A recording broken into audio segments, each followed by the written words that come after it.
And slap. Hey, welcome to our little chat time here. Thank you for joining us. I'm Shauna. This is my son Matt. Hey. We're just going to be talking about some music today, and feel free to, of course, listen and give some feedback to us. We'll tell you later how you can do that. Today we're talking about Guns N' Roses. I think one of your favorite bands. Am I right? Or Probably top 5. top 5. Yeah.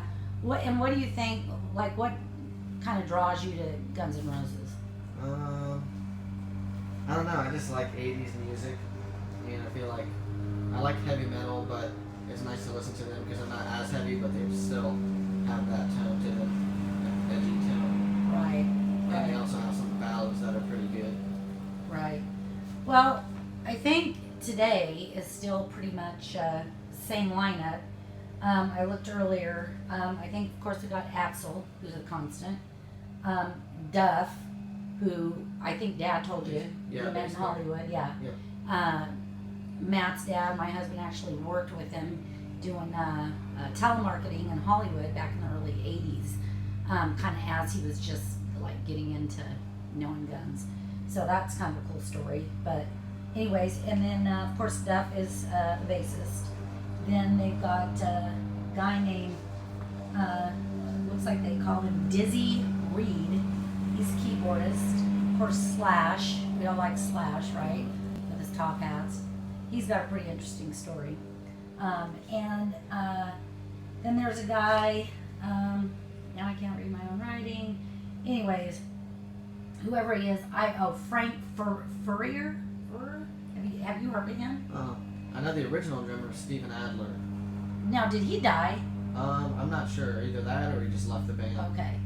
Yeah, because I don't know why I think I've heard this rumor that he died of an addiction, but maybe I'm wrong. But anyway, so Frank Furr, if I'm saying that right, he's the drummer now. So anyway, so pretty much the same lineup though. I've never been an Axl Rose fan. First time I heard of him was back in, I guess, 88 when Sweet Child of Mine came out. Liked the song, didn't care much for Axl. And the whole thing with him, and you know about him walking off stage, right? Yeah, the Metallica show too. Metallica opened for them. Metallica did so good that the crowd wanted an encore while Axl was on stage. That pissed him off, and then the sound system was not working to Axl's standards, so they got mad and walked off, and that's when that whole riot started. I don't know what city that was in. Can't remember. St. Louis or something? Yeah, I think you're right, man. I think it was St. Louis, and I don't.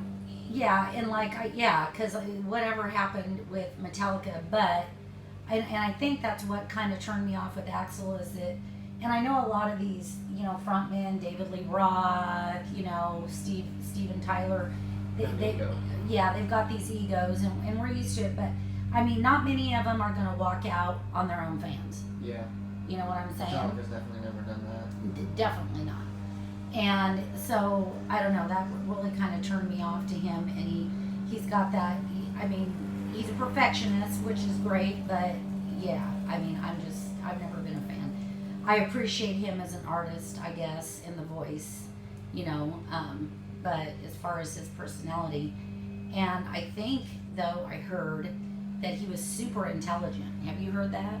No, I haven't heard that really about him. Yeah, I think it was Slash actually that I saw in an interview was saying that he's like great at trivia and history, like a history buff. Like, I don't know, I wouldn't have taken Axl for being like, a scholar. Smart. Yeah, music and street smart, definitely, but I don't know. So, now, Matt, what was one of the first songs that you heard from Definitely, Guns? I think Paradise City was the first song I ever heard. And that was my favorite song for a while until I started listening to some of their like deeper stuff that's not so mainstream. Right. Like Mr. Brownstone, that's one of my favorite songs. Right. And I guess to people my can you age, hold it's not that well known, but Yeah, and I didn't maybe know. for your generation, it's probably a more well known song. Yeah, it is, and I didn't know, like, for the longest time, thanks man, that Mr. Brownstone, I'm thinking, well, Sky, whatever, is about his addiction he had there for a while with heroin. So that was it. But now this was one of the first ones I ever heard, Yeah. which was Sweet Child of Mine. And I don't know, I mean, you know, we see now, that's Steven Adler on drums there, right? Yeah. Okay. So yeah. I'm thinking I heard he had some sort of a overdose, but I could be wrong, but you know, you can't beat that voice. Definitely not. You know, he's got a great voice. He's a great front man. He just needs to lose that ego.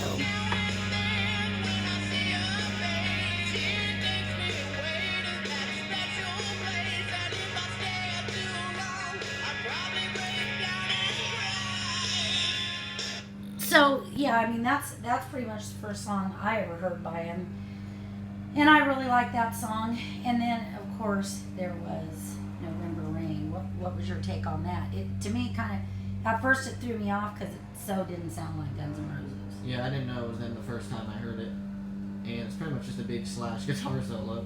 Pretty much that's what the song is. It's like a 9-minute song. I think it's probably their best ballad, or maybe Sweet Child of Mine is, in terms of like their slower songs. But Yeah. first time I heard that, I just thought it definitely didn't sound like them. That it was pretty slow and I don't know, just like a sadder sounding song than what they usually do, than what I've usually heard. Because I Right. wasn't that deep into them when I heard that song, Right. so it's kind of weird. Right. And yeah, Paradise City. I mean, it wasn't one of my faves, but it is pretty good. I think it got too much radio play. Oh yeah, probably. I think they definitely overdid Guns when they first came out. I heard they're good. I mean, they put on a good show. I've never been to one of their shows. Do you know if they're touring currently or I think soon? they are, and if not, then they're going to soon. Yeah, and I know they recently have been touring with Axl, and I know he injured himself somehow on stage, his leg or his arm or something. So he would. I think it was his leg because he had like been sitting down while he was singing at their concerts, but I'm not sure 100%. Right. Now, is he married? Axl, I don't think so.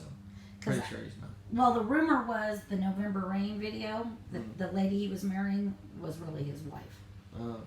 Some top model. I don't know. Don't know if it's true or not, but yeah. So you know, Guns N' Roses is truly, I mean, one of the more legendary older rock bands.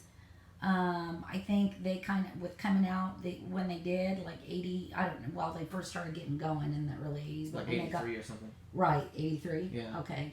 So, but didn't get going until 88. Well, that's when I first heard of them. And what was their first album? Was that Appetite? I don't think it was Appetite for Destruction. I think that's their second or third. Okay. I'm not sure what their first one is though. I really haven't listened to a ton of their stuff. Mainly just like the mainstream-ish. But Appetite would have been their big one. Yeah, So that's probably their biggest to this day. to this day. So yeah, I mean definitely, but I think grunge came out shortly after that. Yeah, You get into 90, 91, you had Nirvana, and they kind of faded out, would you say, Matt? Yeah, or? Kurt Cobain and Axl like feuded for a while. Oh, did Because they? Kurt Cobain, like the way that Axl got famous and everything with tons of radio play and super mainstream, that was like the exact opposite of what Kurt Cobain wanted, and he didn't care about being famous or Right. anything, and the ego too, he didn't like it. You can look that up and see they really didn't like each other for a while. And Right. I'm not sure if they ever got over it. Yeah, I don't know. This is the first time I've ever even heard about it, but I could definitely see that because, I mean, what a contrast in musicianship of Kurt Cobain and his personality versus, you know, Axl and his personality. Yeah, You know, just like the big mainstream person versus Kurt, who's still famous, but he just did it in a way different way, right, less manufactured way. right. And I don't think Cobain ever was really even into the image and into the whole Hollywood scene as his wife got to be into. I don't think that Cobain was as much into, and they all say this, but I truly believe it, the money aspect of it and getting into all the, not just mainstream, but the whole thing that the hoops you got to go through with the record companies and all their baloney, and he just wanted to make music. Yeah. You know. And you can tell by the type of songs he writes too, and that they both write. They're just doing it for different reasons, I think. Right.